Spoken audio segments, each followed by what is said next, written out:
मराठा आरक्षणाच्या आंदोलनाची पुढील दिशा काय असणार याची घोषणा आजच्या बीड शहरातील इशारा सभेतून होणार आहे। त्यामुळे बीड शहरात कालपासून भगवेमय वातावरण पाहायला मिळत आहे। या सभेकडे राज्याचंच नव्हे तर देशाचं लक्ष लागलं आहे। मात्र मनोज जरांगेच्या सभेच्या पूर्वसंध्येलाच बीड शहरातील एका व्यक्तीने मराठा आरक्षणासाठी टोकाचं पाऊल उचलत आत्महत्या केली आहे।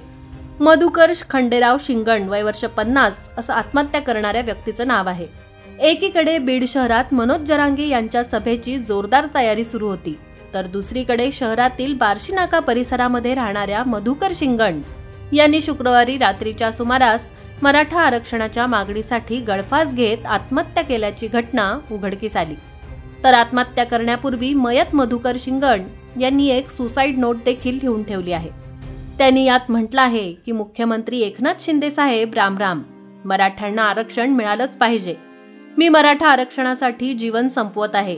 मनोज जरांगे पाटील हे चांगलं काम करत आहेत, त्यांनी माझ्या कुटुंबाला भेट द्यावी अशा आशयाचा मजकूर चिठ्ठीमध्ये लिहिला आहे। मधुकर शिंगण यांनी आरक्षणासाठी आत्महत्या केल्याचं वृत्त कळताच परिसरातून हळहळ व्यक्त होत आहे।